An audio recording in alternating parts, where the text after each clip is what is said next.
She said it so softly that I almost didn't believe it. Her voice was calm, her eyes bright, but her words were final. "You'll be fine," she said, her hand brushing mine for the briefest second before she pulled it away. "You're strong. You'll figure it out." She smiled like she was doing me a favor, like she was giving me a gift instead of taking everything we had built together and walking away. I stood there, the weight of her words settling into my chest like stones. She was already turned toward the door, her hand wrapped tightly around the handle of her suitcase, her shoulders squared in that way that told me she had already decided this was the end. She didn't look back at me as she took that first step away. She didn't say she was sorry.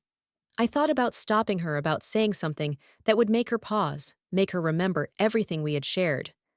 But the words caught in my throat, thick and useless, because deep down I knew there was nothing left to say. She wasn't leaving because she didn't love me. She was leaving because she didn't believe in me anymore. And maybe that was worse. The door closed behind her with a quiet click, a small final sound that echoed in the silence she left behind. I stood there for a long moment, staring at the space where she had been feeling the emptiness settle around me. The quiet was so loud, it felt like it might swallow me whole. I walked slowly through the apartment, each step deliberate. Everything felt the same, but different, as if the light itself had shifted. Her coffee mug still sat on the counter, her book still lay open on the couch. But she was gone, and all those small familiar things felt like ghosts of a life I wasn't sure had ever really been mine. I sat down at the table, my hands flat against the cool wood, and let myself feel it all. The hurt, the confusion, the quiet anger that pulsed low and steady beneath my ribs. She had walked away like it was nothing, like I was nothing. But I knew even then that she would be wrong about that. For a long time I didn't move. I let the memories wash over me, the way she laughed, the way she looked at me when she thought I wasn't watching. I let myself remember all the small moments that had once felt so big, the promises we had whispered in the dark. And I let myself grieve for them, because they were gone now, and pretending otherwise wouldn't change that. But even as the ache settled into my bones, I felt something else stirring underneath it. Something small and quiet but strong. It was the beginning of a promise I was making to myself, a whisper that said, "This isn't the end," because I wasn't going to let her leaving be the final word in my story. That night, I lay awake in the darkness, the weight of her absence pressing in around me. I thought about all the ways I had tried to be what she needed, all the ways I had let myself believe that loving her meant giving up pieces of myself. But in the quiet, I saw it clearly for the first time. I saw how I had been shrinking to fit into her world, how I had let her define the edges of mine. And I knew with a clarity that was both painful and liberating that I couldn't do that anymore. I couldn't keep trying to be enough for someone who had already decided I wasn't. I had to be enough for myself. I whispered it to the darkness, my voice steady, even if my heart was still shaking. "I will rise," I said softly. Quietly, but I will rise. The words tasted like resolve on my tongue, a promise I didn't know I needed to make until I heard it out loud. In the morning, the world felt different. The air was crisp, the light sharp and clear. I moved through the small rituals of the day, making coffee, washing the dishes, each action a quiet claim to the life she had left behind. I didn't let myself think about her. I didn't let myself wonder where she was or what she was doing. Instead, I thought about me. Yeah, about the man I wanted to become in the space she had left behind. I went for a walk, letting the cold air wake me up, letting the steady rhythm of my steps remind me that I was still here, that I was still moving forward, even if it felt like the world had stopped spinning for a little while. I didn't have a plan. I didn't know exactly how I would rebuild what she had walked away from, but I knew that I would. And for the first time in a long time, that was enough. When I got back to the apartment, I stood at the window and looked out at the city. The sun was just starting to set, the sky streaked with pink and gold. It was beautiful in a way that felt almost defiant, and I realized that there was something beautiful in this moment too. In the quiet, in the ache, in the way I could still find something to hold on to, even when everything else had fallen away. I wrote it down in my journal, the words small but sure. She thought she'd leave me behind. but she didn't see the quiet fire in my eyes. And as I closed the notebook, I felt the first real breath of freedom in my chest. Because she thought she'd leave me behind. But she didn't know me at all. The days that followed felt like a fog that never lifted. I woke each morning to a world that looked the same, but felt different, like I was seeing everything through a pane of glass. The apartment was silent without her laughter, the empty spaces she had once filled, stretching out like new unfamiliar terrain. But I moved through it each step, deliberate each breath, a quiet promise to myself. I started small, cleaning up the kitchen she had left in disarray, folding the blankets she used to wrap herself in. It was as if by setting the space back in order, I was piecing myself back together, one small action at a time. I let the rhythm of it steady me, the soft hiss of water as I washed the dishes, the scrape of the broom against the wooden floors. In those simple tasks, I found something to hold on to. At work, I carried that same quiet resolve. I didn't smile much, didn't make small talk, but I listened and I watched. I let my work speak for me in ways my voice hadn't been able to before. Each project became a testament to the promise I had made to myself I would not stay small. I would not be defined by the way she had left me behind. My boss started to notice. Small comments at first, good work on that project, or you're really stepping up. Each word felt like a small victory, a sign that the man I was becoming was starting to show on the outside. I didn't let it go to my head. I just kept moving forward, one quiet step at a time. At night, I sat by the window, with a cup of tea, the city lights shimmering like distant stars. I wrote in my journal, each word a quiet declaration of who I was and who I wanted to be. She thought she could leave me behind, I wrote. But I'm still here, and I'm stronger than she ever knew. The words felt real in a way her promises never had. Some nights, the ache of her absence pressed in around me, like a weight I couldn't lift. I let myself feel it, let the memories come and go like waves. But I didn't let them pull me under. I had spent too long drowning in her shadow. Now I was learning how to breathe again. I took long walks in the cool night air, the city humming softly around me. I let the rhythm of my steps quiet the noise in my head, let the chill of the breeze remind me that I was still alive, still moving. Each step felt like a small act of defiance, a way to prove to myself that I wasn't stuck in the past she had walked away from. I started taking better care of myself, cooking real meals instead of just grabbing whatever was easiest, reading books that challenged me, that made me think about the kind of man I wanted to be. Each small choice felt like a brick in the foundation of the life I was building for myself, sturdy and real, something no one could take away. At work, I found new confidence in the way I spoke, in the way I carried myself. I didn't need to shout or draw attention to what I was doing. I let the quality of my work speak for itself, let the quiet determination in my eyes tell the story of everything I had overcome. And slowly, I saw the way people began to look at me differently. Not with pity, but with respect. One afternoon, a colleague pulled me aside, her voice low and careful. "I've noticed the change in you," she said. "You're different, stronger." I met her gaze and nodded. "I'm just tired of living in the past," I said softly. And in that simple truth, I felt something settle in me, calm and sure. I knew I wasn't done yet. There was still so much more to build, so much more to prove to myself. But I also knew that I was done letting her absence define the shape of my life. She had walked away, but I was still here. And that was enough. At night, I wrote in my journal, she thought she could leave me behind, but she didn't see the quiet fire in my eyes. The words felt like a promise, not just to myself, but to the future I was slowly carving out of the silence she left behind.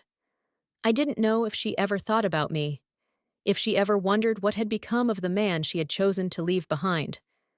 But I stopped caring about the answer, because this wasn't about her anymore. It was about me, about the way I was learning to stand on my own, to build a life that felt solid beneath my feet. Each day, I woke up and chose to keep moving forward. Some days were easier than others.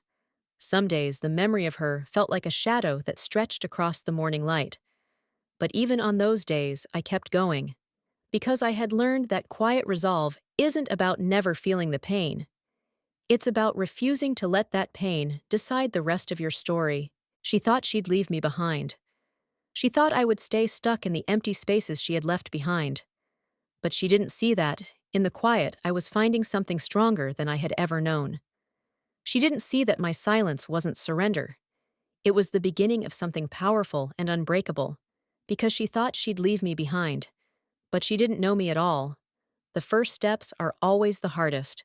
They're the ones that feel the most uncertain, the ones that make you question everything you thought you knew about yourself.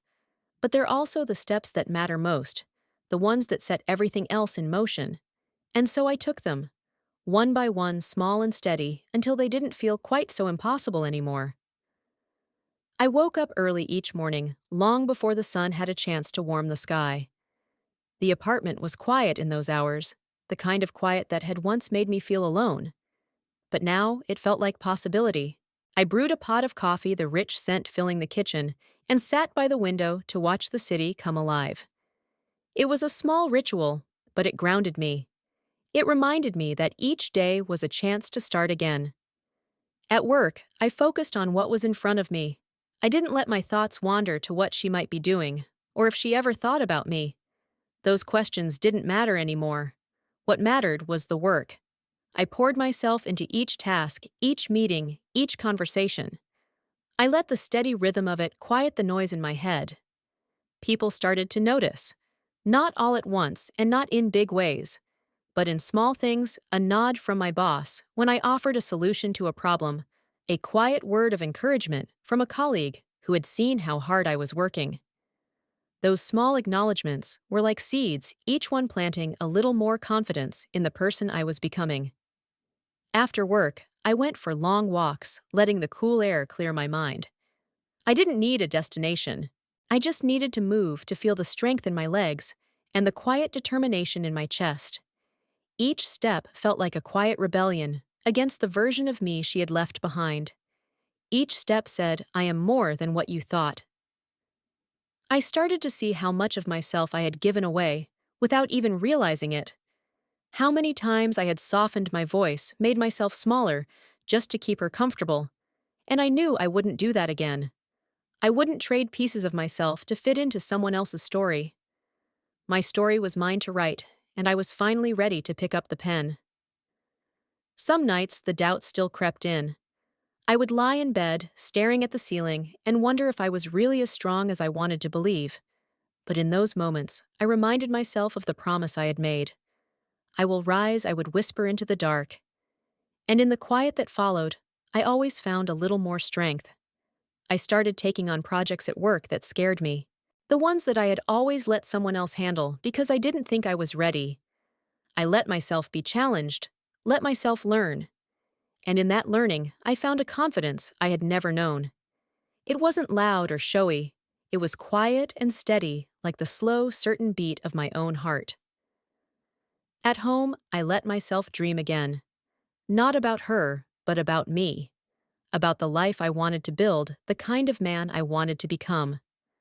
I started making plans, small ones at first, like signing up for a class I had always been curious about, or reaching out to a friend I hadn't spoken to in years. Each plan felt like a brick in the foundation of something real, something that belonged to me alone. I wrote in my journal every night the words, "a quiet map of the journey I was on." She thought she'd leave me behind, I wrote. But every day, I find another piece of myself she never even saw. Those words felt like armor, like a promise I carried with me wherever I went. Some evenings, I would catch a glimpse of my reflection in a shop window or a darkened screen, and I almost didn't recognize the man looking back at me.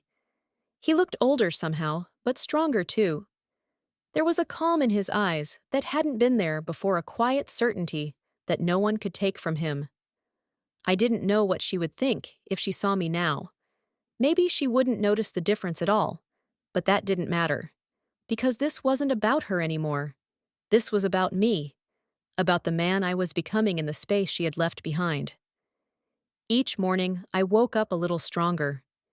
Each day, I moved a little further from the man she had walked away from, and a little closer to the man I was meant to be.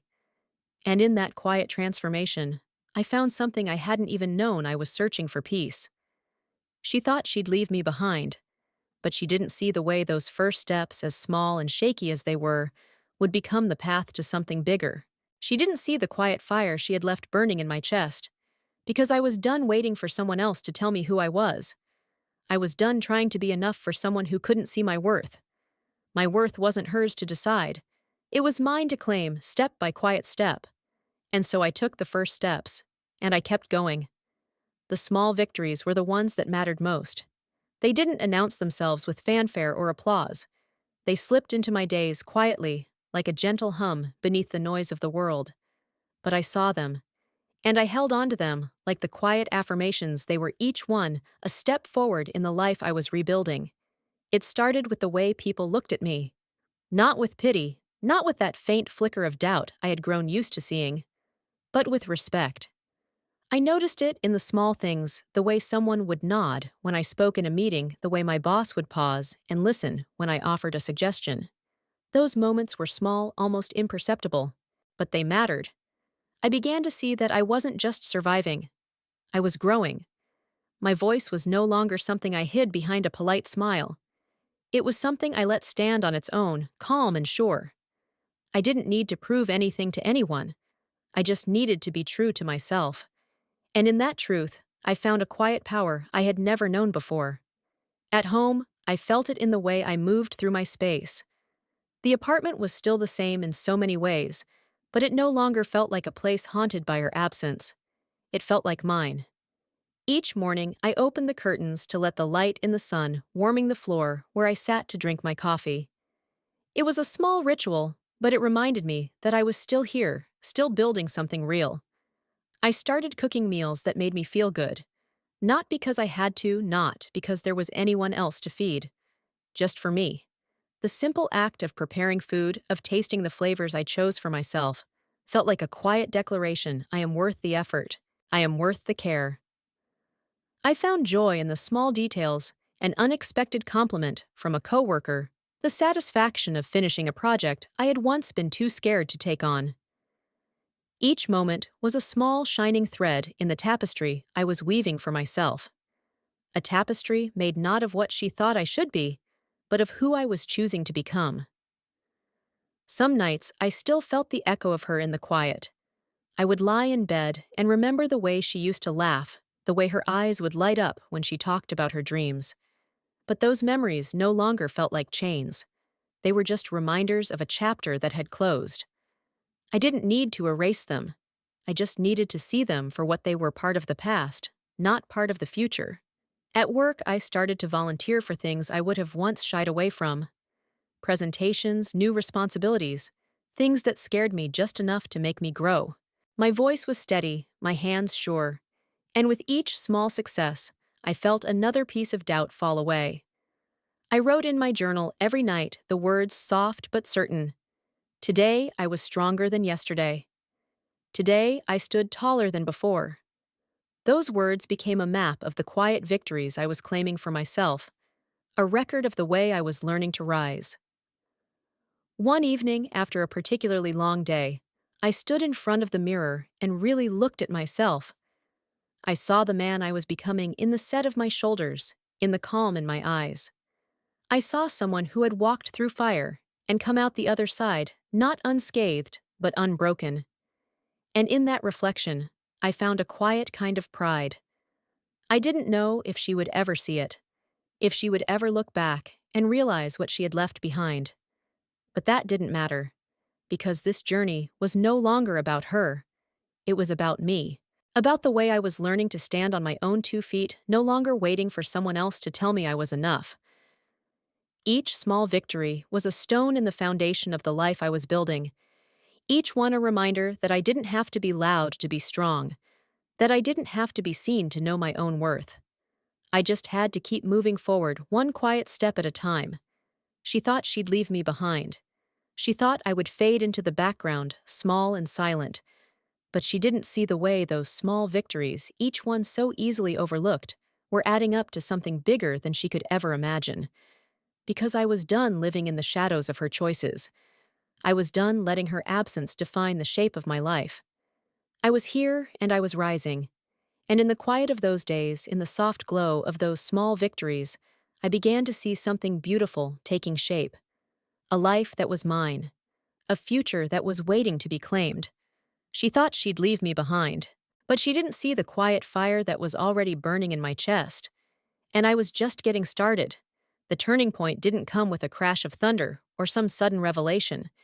It came quietly, like most important things do, in the small space between one breath and the next. I was at work in a meeting I had once felt too small to speak up in. The room was bright with morning light, the windows throwing long shadows across the table. I watched as people spoke their voices, filling the air with ideas and plans. And then, almost without realizing it, I heard my own voice joining in. It wasn't loud. It wasn't dramatic. But it was steady, sure in a way I hadn't felt in a long time. My hands didn't shake. My voice didn't falter. I spoke clearly, my words measured and calm. And when I finished, there was a moment of quiet, a pause in the conversation, as everyone turned to look at me. My heart beat in my chest like a quiet drum, but I didn't look away.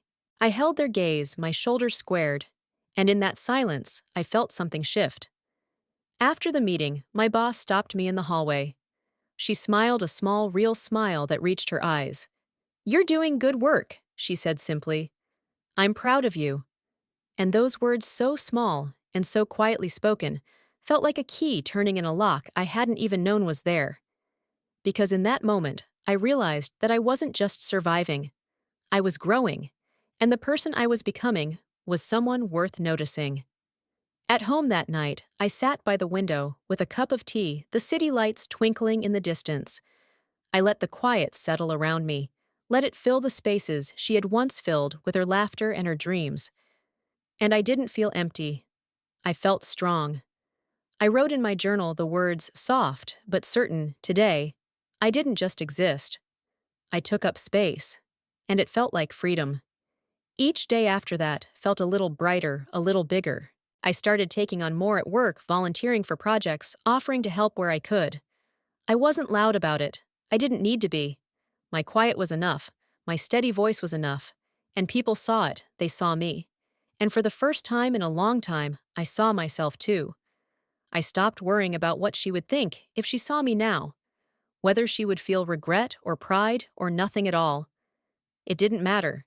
Because this wasn't about her anymore. It was about me. About the man I was becoming in the quiet space of my own life. Some nights, I still felt the ache of her absence, a soft tug in my chest, when I remembered the way she used to smile at me, like I was her whole world. But even that ache was different now. It wasn't a wound anymore. It was a scar, a reminder of where I had been and how far I had come.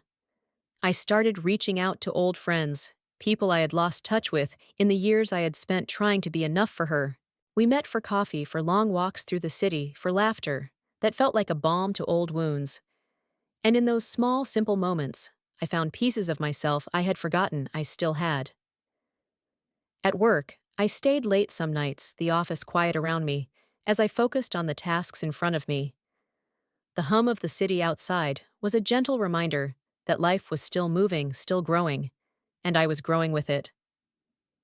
One evening, I found myself standing in front of a mirror, my reflection steady and calm. I saw the man I had become in the set of my jaw, in the quiet determination in my eyes. I saw strength there, strength I had earned in the quiet hours of doubt and in the steady steps forward. And I knew with a certainty that settled deep in my chest that I was proud of him. She thought she'd leave me behind. She thought I would stay small, stay stuck in the shadows of her absence. But she didn't see the way my quiet had become my power. She didn't see the way I had learned to rise in the spaces she had left behind. At night, I wrote it down in my journal, the words, a promise to the man I was becoming. She may have walked away, but she didn't take me with her. I'm still here, and I'm not done yet. The turning point didn't come all at once. It came in the slow, steady accumulation of small choices. In the quiet moments of courage that built one on top of the other, until they became something bigger than either of us had ever imagined. And in those quiet victories, in the calm certainty of my own strength, I found the truth I had been searching for all along. I was never meant to be left behind, because I was done waiting for someone else to see my worth. I was done letting someone else decide the shape of my life. I was here. I was rising. And I was just getting started. The unveiling happened, and I hadn't expected to see her there. But when I walked into the room and saw her standing by the bar, her laughter light and easy as she chatted with someone I didn't know, something in me shifted. For a moment, I froze. My heart kicked hard in my chest, memories flooding back in sharp flashes of who we had been and how she had left me behind. But I didn't let it swallow me. I took a slow breath, squared my shoulders, and stepped forward. I didn't seek her out. I didn't need to. My world was bigger now than the small space she had once occupied. I moved through the room with calm confidence, greeting colleagues, sharing quiet jokes, offering insights when asked. And all the while, I felt her eyes on me, curious, maybe even surprised. When our gazes finally met, it was like standing at the edge of a cliff I had already learned how to climb. She gave me a small smile, polite and cautious, but I didn't return it. I nodded once, acknowledging her presence, and then I turned back to the conversation I was having. My voice was steady, my laughter real. And in that moment, I realized that I wasn't playing a part for anyone else's benefit. I was simply being myself. She tried to find a moment to talk to me, slipping into the small circles of conversation. I was part of her questions, careful and light. "How have you been?" she asked once, her voice soft. I met her gaze calmly. "Better," I said simply. And it was the truth. She looked at me for a long moment, her eyes searching mine for something I didn't offer. I didn't need her to see the man I had become. I saw him clearly enough for both of us. After the event, I walked home through the quiet city streets, the cool night air washing over me like a gentle promise. I felt light in a way I hadn't in years, as if the weight of her expectations had finally lifted from my shoulders.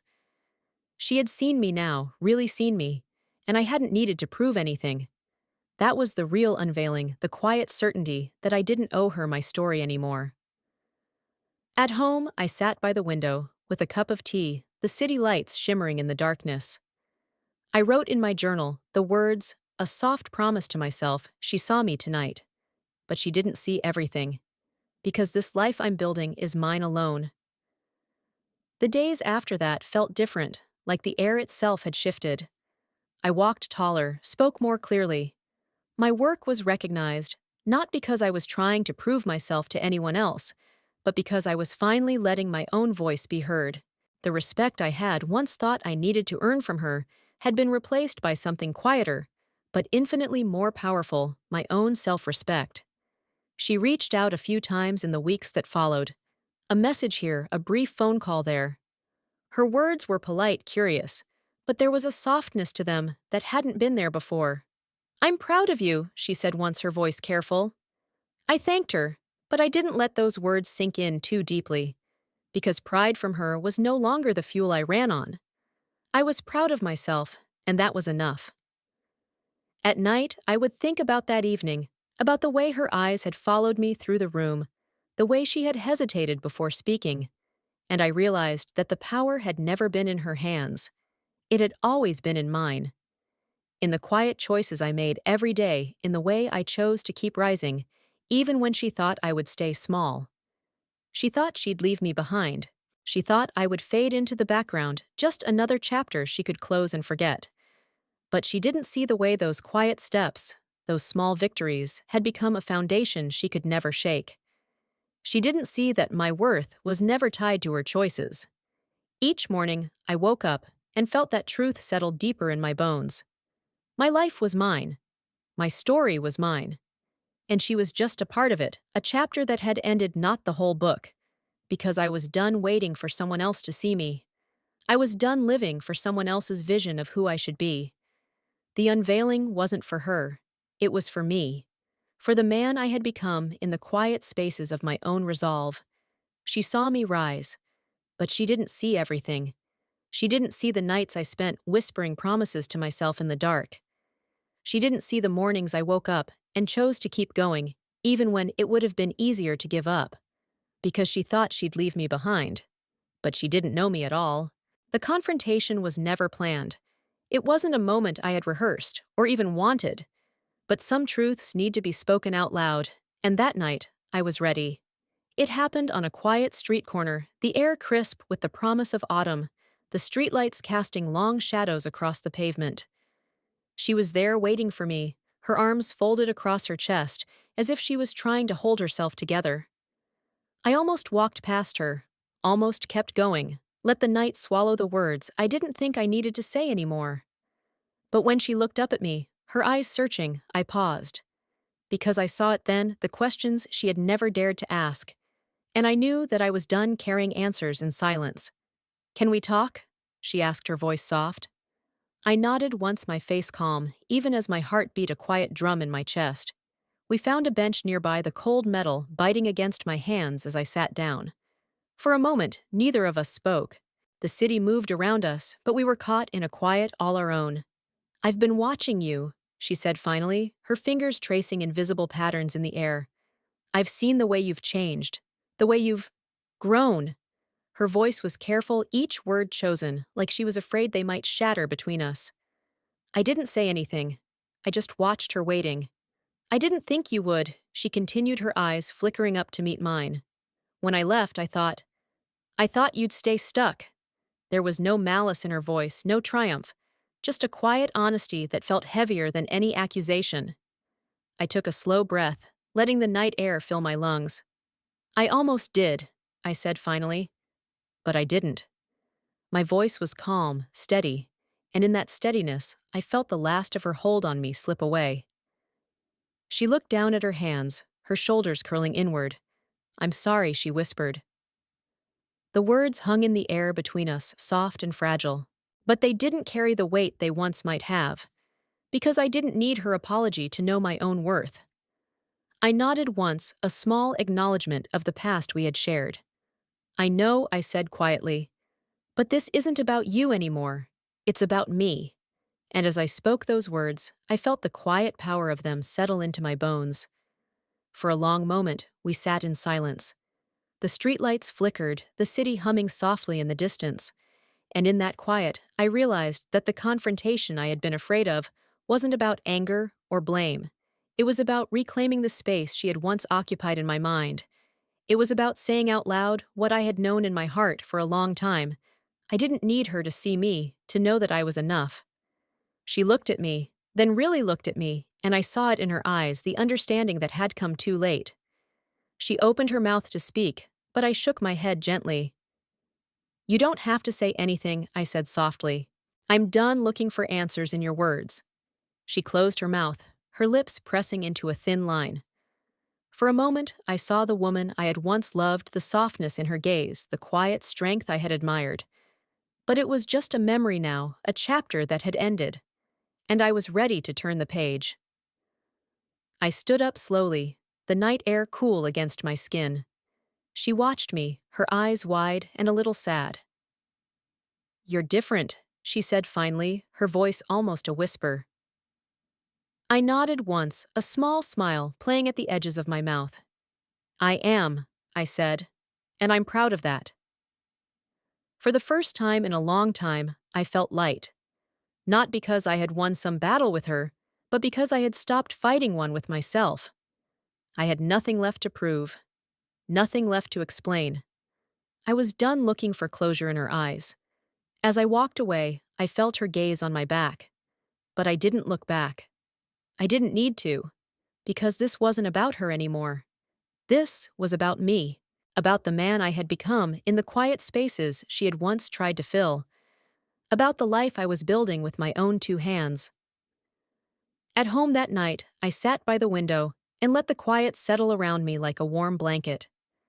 I wrote in my journal, the words soft but unshakable. She saw me tonight. She heard my truth. And I'm done looking for hers. Because she thought she'd leave me behind. She thought I would always be the man who needed her approval, her validation. But she didn't see the way those quiet steps had become a path. She didn't see the way I had learned to stand tall in the space she left behind. Each breath I took that night felt like freedom. Each heartbeat a quiet promise that I was done living in the shadows of her choices.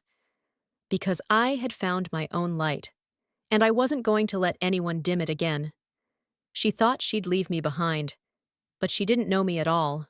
The acknowledgement came slowly, like the soft unfolding of a flower after a long winter.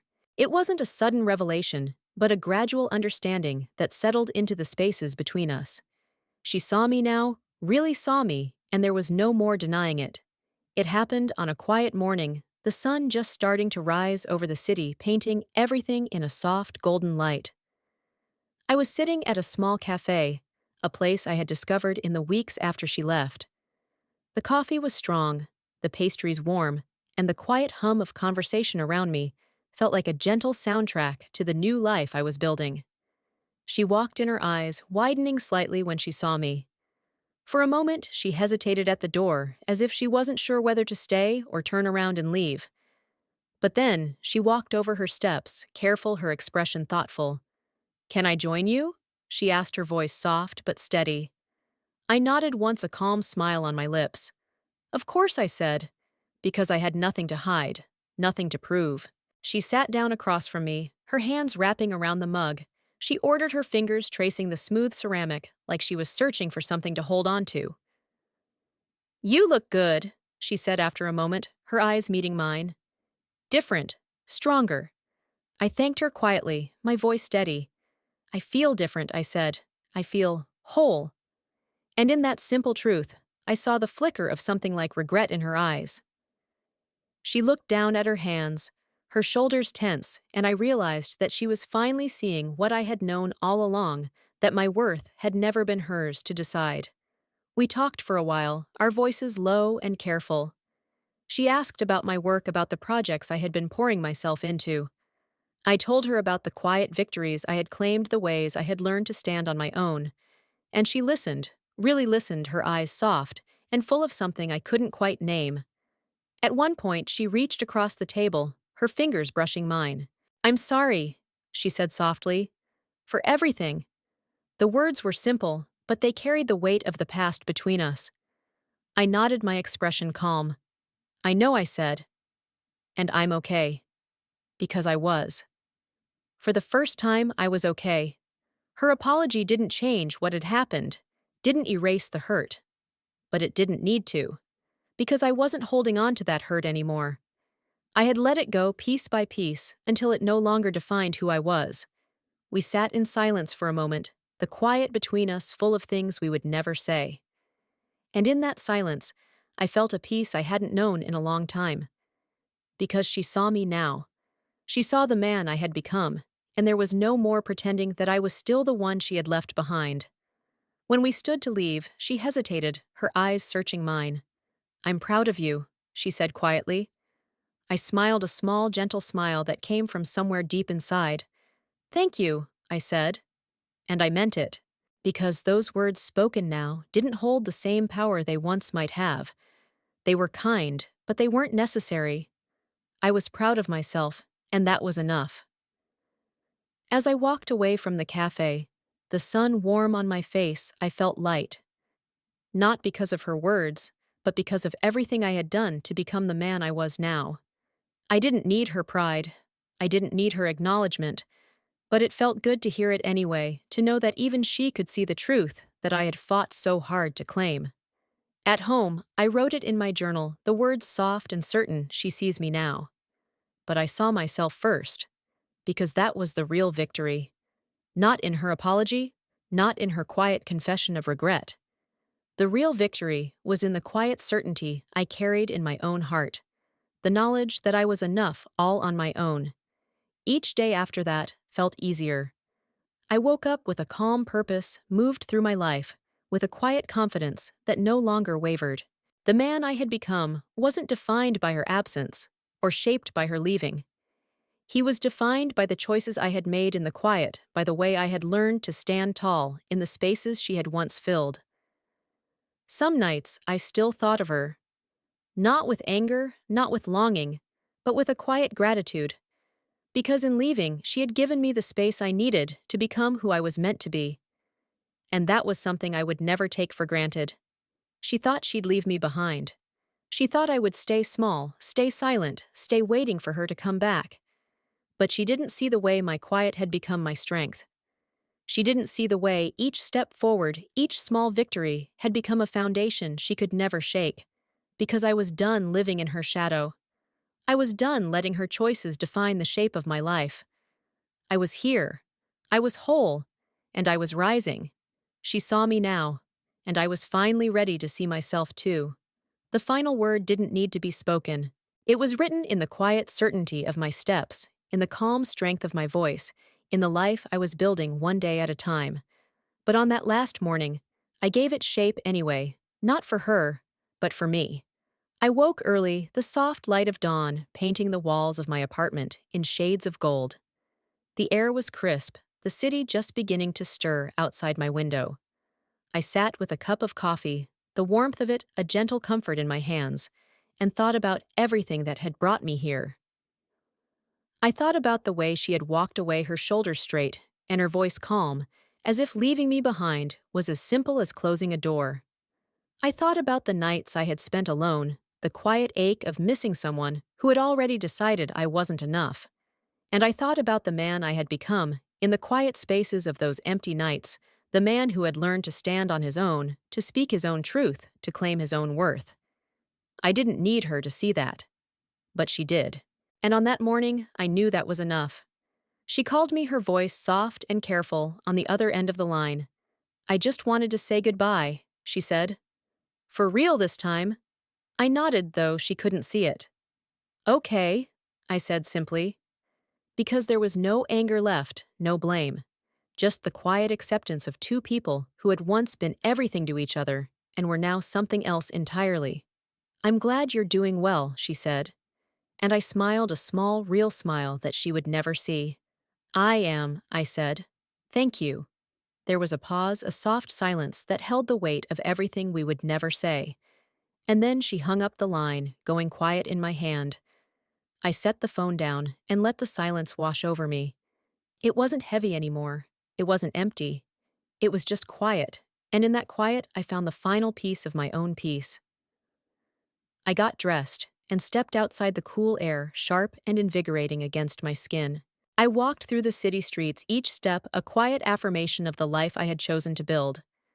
People moved around me, their voices a soft hum of possibility, and I felt a calm certainty settle into my bones.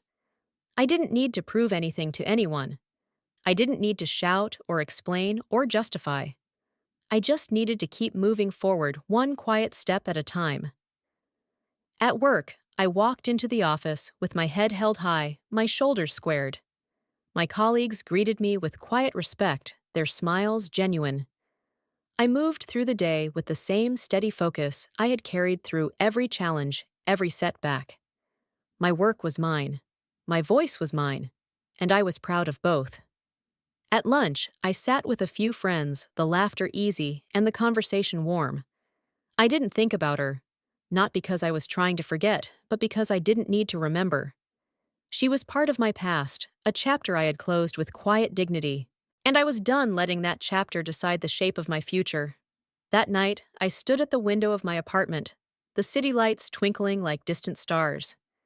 I thought about the man I'd become, the man who had learned to turn heartbreak into strength, who had learned that silence wasn't weakness, but power. And I felt a quiet pride fill my chest. I wrote it down in my journal, the final words of the story I had been writing in the quiet spaces of my own heart. She thought she'd leave me behind, but she didn't know that I was always meant to rise, because that was the final word. Not a shout, not a scream, but a calm, certain truth that had grown in the quiet of my own resolve. I was here, I was whole, and I was rising. As I closed the journal, I felt the last of the weight she had left behind lift from my shoulders. The night was soft around me, the city alive with possibility, and I knew in the deepest part of my heart that this was just the beginning. I didn't need her to see me anymore. I didn't need anyone to tell me I was enough, because I had seen it in the quiet of my own reflection, in the calm certainty of my own breath. I was enough, and I always had been. She thought she'd leave me behind. She thought I would fade, that I would stay small and silent in the shadow of her leaving. But she didn't see the way those quiet steps had become a path. She didn't see the way my silence had become my strength. Because in the end, the final word was never hers to give. It was mine. And I had already claimed it. So,